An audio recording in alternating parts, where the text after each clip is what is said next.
Cordial saludo, mi nombre es Mariluz Lemus Ospina. Taller Resolución de casos de revisoría fiscal con aplicación de la orientación profesional y el Código de Comercio. Primera pregunta. El revisor fiscal de Inamark S.A. no está enterado del manejo de la cartera de la entidad y por consiguiente no informa de su evolución a la Junta Directiva. ¿Está actuando mal? ¿Qué función está afectando? ¿Cuál es su opinión? Respuesta.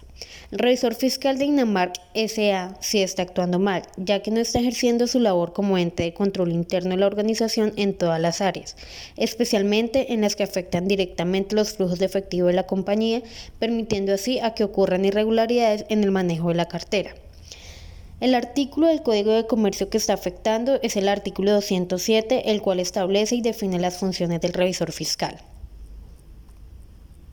Pregunta número 2. La compañía El Derrumbe S.A., en la que usted es revisor fiscal y actúa como delegado de la firma de contadores y que fue nombrado por la Asamblea de Accionistas en marzo pasado, presentará una licitación pública para la reconstrucción, la valoración y el análisis contable de los activos fijos de una entidad pública. La compañía El Derrumbe S.A. es experta en avalúos técnicos y le solicita a su firma de contadores que participen conjuntamente mediante un consorcio en el cual la firma CP se encargaría de llevar a cabo toda la parte contable. Indique si esto es posible y justifique jurídicamente su respuesta. Respuesta.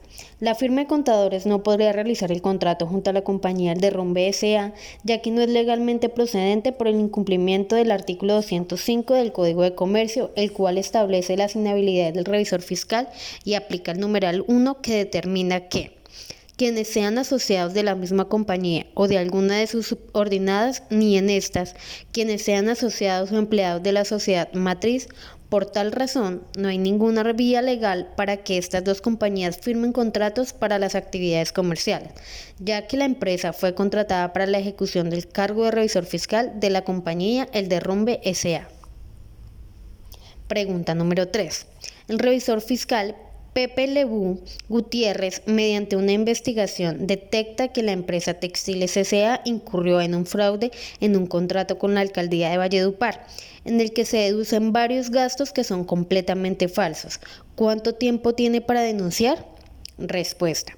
El revisor fiscal se debe regir según la Ley 1474 del 2011 en el artículo 7, el cual establece que, dentro de los 6 meses siguientes a que haya conocido el hecho o tuviera la obligación de conocerlo.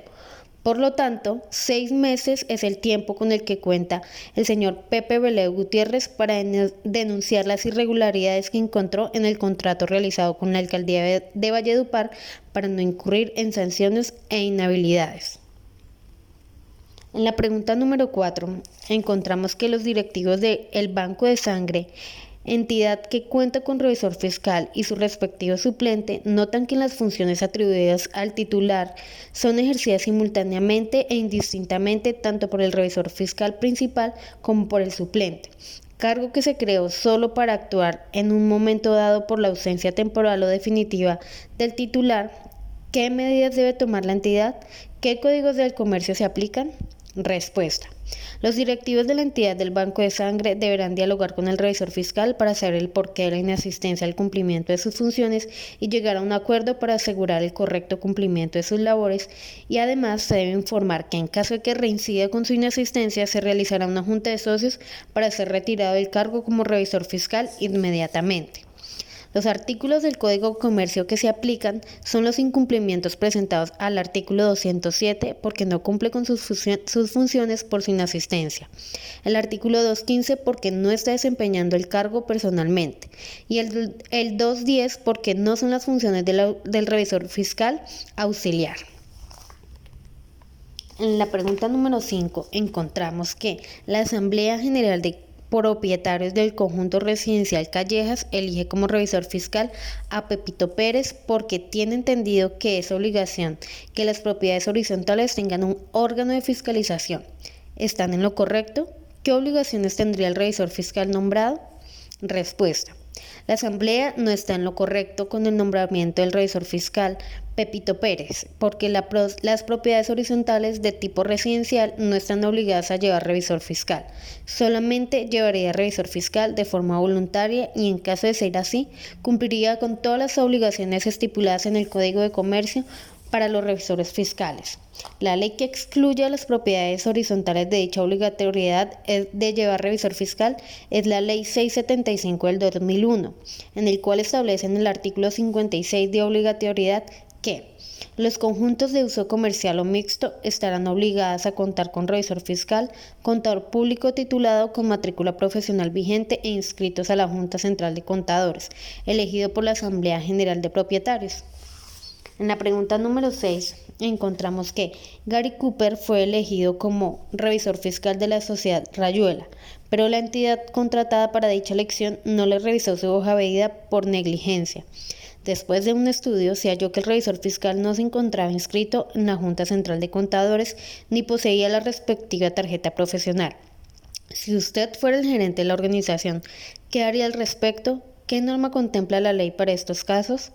Respuesta. Como gerente de la sociedad Rayuela, le informaría de manera escrita lo sucedido al presidente de la Junta de Socios para que convoque a Junta Extraordinaria para ser removido el señor Gary Cooper del cargo de revisor fiscal de la compañía, por incumplimiento de los artículos 215 del Código de Comercio, en el cual establece los requisitos para ser revisor fiscal. Ya que el señor Gary Cooper no es contador público certificado por la Junta Central de Contadores, que es el ente encargado de certificar y acreditar por medio de la tarjeta profesional, y también por no cumplir el artículo 207 con las funciones del revisor fiscal, ya que no podría aplicar el numeral 7 para la firma de estados financieros y dictaminar los mismos, pues no está certificado para firmar estados de situación financiera. En la pregunta número 7 encontramos que el señor Jorge es revisor fiscal de ISAGEM y le propusieron ser candidato para el mismo cargo en la ETB, en la que fue elegido por el máximo órgano. Ambas empresas son públicas.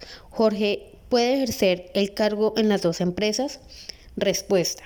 El señor Jorge no puede ejercer el cargo de revisor fiscal en las dos empresas públicas, ya que el señor Jorge es considerado empleado público por prestar sus servicios a una entidad que maneja recursos del Estado, y de conformidad con la norma colombiana, los empleados públicos no podrán celebrar contratos con ninguna otra entidad estatal. Esta decisión es basada, según la Constitución Política de Colombia en 1971, en el artículo 127, que impone que los servidores públicos no podrán celebrar por sí o por interpuesta persona o en representación de otro contrato alguno con entidades públicas o con personas privadas que manejen o administren recursos públicos, salvo a las excepciones legales. Y el artículo 7 de la Ley 80 de 1993, que define las inhabilidades e incompatibilidades para contratar y en esta nombra a los servidores públicos. En la pregunta número 8 encontramos, la empresa lleva doble contabilidad y el revisor fiscal no informó a la DIAN ni a la superintendencia. Un año después, el auxiliar contable lo denunció por permitir este acto de corrupción. ¿Es legal que el auxiliar interponga esta demanda? ¿Puede haber sanción para el revisor fiscal si la denuncia fue interpuesta un año después? Respuesta. Según el caso presentado de corrupción por llevar doble contabilidad en una compañía y que el revisor fiscal nunca informó, sí es legal y procedente que el auxiliar contable interponga la demanda al revisor fiscal por omisión de denuncia de la doble contabilidad que llevaba la compañía, porque ya había pasado el tiempo máximo de 6 meses que tenía el revisor para que la denuncia fuera efectiva y no la realizó. Por lo tanto, sí puede haber sanción para el revisor fiscal a sabiendas que la denuncia fue después de un año, pues ahí se aplicaría la Ley 1437 del 2011 del Código de Procedimiento Administrativo y de lo Contencioso. En su artículo 52 establece que la facultad sancionatoria tiene un periodo de 3 años transcurridos el hecho. En la pregunta número 9 encontramos, la compañía El Pirata fue sancionado por la DIAN porque esta entidad consideró que la declaración de renta no fue presentada, ya que la firma del revisor fiscal no era la del actual funcionario, sino la del anterior. La empresa se justifica diciendo que el nombramiento de presentar dicha declaración, el nuevo revisor fiscal no estaba inscrito en la Cámara de Comercio y por consiguiente no podía firmar. tiene la razón? Respuesta. La razón la tiene la DIAN, ya que para tal temas fiscales no es necesario que el nombramiento del revisor fiscal esté inscrito en el registro mercantil, ya que la elección de este cargo fue por un órgano directivo más alto de la compañía. Y la inscripción del registro mercantil tiene como finalidad darle publicidad o oponibilidad al acto del nombramiento frente a terceros, y la DIAN no tiene carácter de tercero, pues la relación jurídico-tributaria actúa como un sujeto principal. En la pregunta número 10 encontramos, el revisor fiscal de una compañía se negó a firmar la declaración de renta y la DIAN lo sancionó. La compañía demandó al revisor fiscal y este se defiende argumentando que la empresa le debe 2 meses de salario y que no va a pagar ni el 50% de la sanción ni la demanda interpuesta por la empresa. ¿Cuál es su opinión y sobre qué norma o argumento se apoya? Respuesta. En mi opinión, el revisor fiscal no debe pagar ni tanto la demanda ni el 50% de la sanción interpuesta por la DIAN, pues en la Ley 43 de 1990 menciona que el contador público podrá interrumpir la prestación de sus servicios en razón de los siguientes motivos. Literal B. El usuario del servicio incumpla con las obligaciones convenidas con el contador público. Por lo tanto, el revisor fiscal lo cobija el inciso B de la ley nombrada, ya que la compañía no cumplió con la obligación convenida de remuneración por el pago de honorarios, pago al que tiene derecho según el artículo 39 de la misma ley, lo que da lugar a que el profesional pueda interrumpir la prestación de sus servicios. En cuanto a la pregunta si existe un marco legal del ejercicio de la revisoría fiscal, encontramos que sí existe un marco en Colombia que rige la actividad del revisor fiscal, el cual está compuesto por el decreto 410 de 1971 en los artículos comprendidos del 203 al 215, el cual corresponde al Código de Comercio, la Ley 222 de 1995, la Ley 43 de 1990, la Circular 115 del 2008 de la Superintendencia y el Decreto 302 del 2015. Leyes que fueron realizadas para formalizar y regular la labor del revisor fiscal en Colombia para que esta actividad sea ejercida de manera correcta y cumpliendo con cada uno de los parámetros que dicta cada una de las leyes. En cuanto a la pregunta de cuáles son las razones que lleva al fraude fiscal, encontramos que una de las razones por la cual se lleva al fraude fiscal inicialmente son por temas culturales, pues en Colombia se ve mucho que tanto las personas jurídicas como naturales hacen cualquier tipo de cosa con tal de no pagar impuestos, buscando evasivas para no el pago de sus responsabilidades. Otra de las razones es que las organizaciones quieren que no se vean afectados sus flujos de efectivo con el pago de impuestos.